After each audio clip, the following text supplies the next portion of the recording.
points and appreciate them. And so I recognize myself for 5 minutes. So this kind of reminds me of the pre-1972-ish idea in America that there was no such thing as the mafia, if you remember that. Hard to believe, but we went into the 70s. The movie The Godfather was required to remove the term Cosa Nostra or mafia from it by Joe Colombo, who was the head of the New York crime families, one of the 5 families. And so this kind of reminds me of that because none of us know who the kingpin is. We know that it involves international manipulation, and we know and suspect that, in my opinion, I suspect that you also have some south of the border cartel activity as well directing this, because I live in Arizona and we see evidence of this. So this is a big thing that's happening, and it's spreading and it's growing. And even though I'm certain that south of the border cartels are involved, I'm also just as certain that there are other international kingpins that we have got to reach out that are in China, Asia, Russia, and Europe. So I just want to report that not too many months ago, I took a tour of my local Walmart, big super Walmart place, you know. I've been to the Target too, but I didn't take the tour there, but I just, you know, I've been to Target too. So, and what did we find is they said, come, let us show you the aisle from which we've had to take really decisive action, because it is the aisle from which most of our stuff was getting ripped off. It is the Lego aisle. Everything's, I mean, that's hard to believe, but nonetheless, they were stealing it, and they were doing it exactly what you were saying. They're ripping off a whole, like what you were describing with jeans. Somebody's coming in, they're boosting a whole bunch, getting it out there, overwhelming the staff, and moving it on some marketplace, extraneous marketplace. So there's a definite need to resolve some of this issue. I'm going to ask you a question in a second, Mr. Spear, but I want to say that one of the things that has to happen at the federal level, besides you know, this national law that you're looking for, which is CORCA, is you're going to have the feds have got to do southbound operations on the border. We do northbound operations endlessly, and we send people back, and that's why you're seeing the slowdown. But we don't do southbound operations very often. And that dearth, that void, allows truckloads of various items to go south of the border without ever being detected, because we just don't have the personnel nor the strategy to interdict going south. So southbound operations is going to have to step up if we're going to really close this thing down. Mr. Spear, I wanted to ask you a question with regard to your testimony on page 10 of your testimony. I'm trying to figure out your tables 8 and tables 9. Mm-hmm.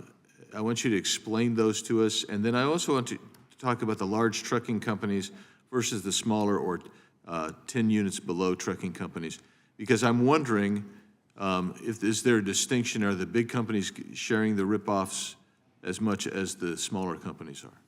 Yeah, if you look at page 10 of the written testimony, table 8, table 9, table 8 is centered on motor carriers. So these are actual trucking companies that are moving the product. And these are the states where we're witnessing the most activity year over year. So as you can see, there's a lot of states in here that are ports. We also have several that are inside the U.S., but also have access to riverways like Tennessee. So you know, it's the type of cargo. It's usually occurring in larger cities, areas where there's ports, where there's ways that you can move very quickly. But that's the motor carrier chart. And then if you go into table 9, that is the logistics service provider chart. This is the strategic theft that I was speaking about. This is the brokers, the third party folks that intervene, that handle the shipments on behalf of the shipper, the motor carrier. They're the broker. And this is where the electronic element comes in, masking as a motor carrier or a false business, obtains the cargo and is able to move it state to state, even abroad.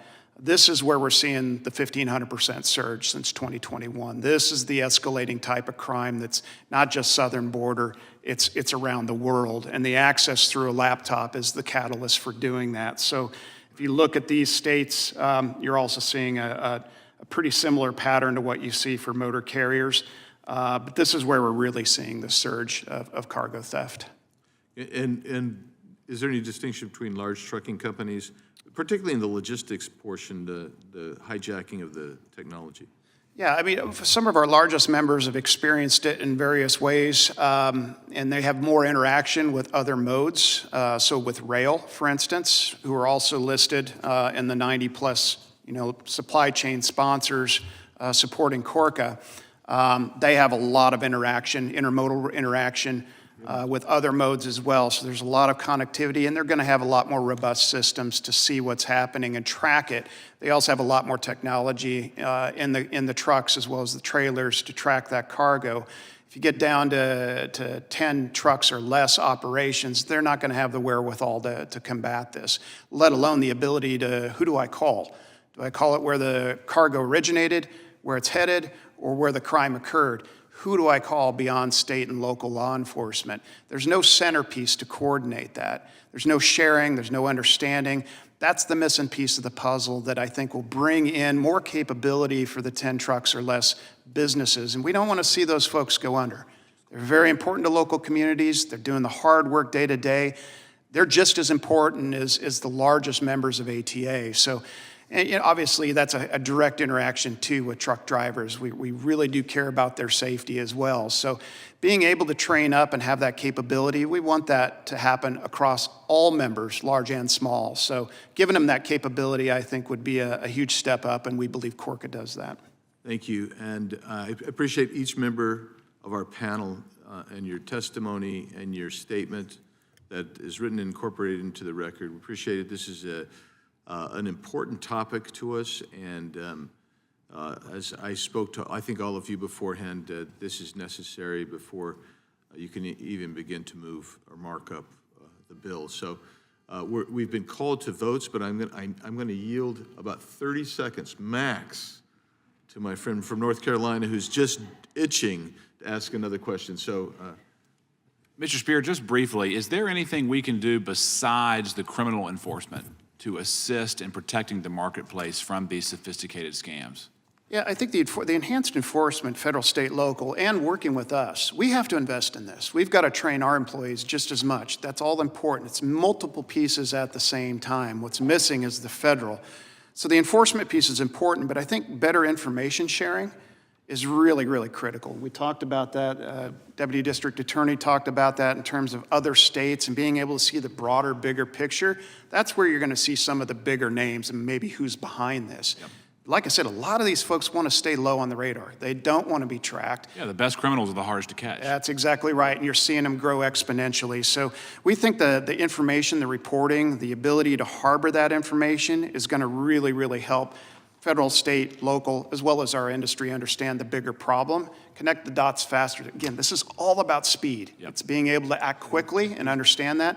You get this extra piece of the puzzle in there, I think we'll be in a better place to do that. Thank you so much. Thank you, Mr. Knott. Thank you, members of the panel. Everyone will have 5 days to ask additional questions or submit statements for the record. With that, we are adjourned. Thank you.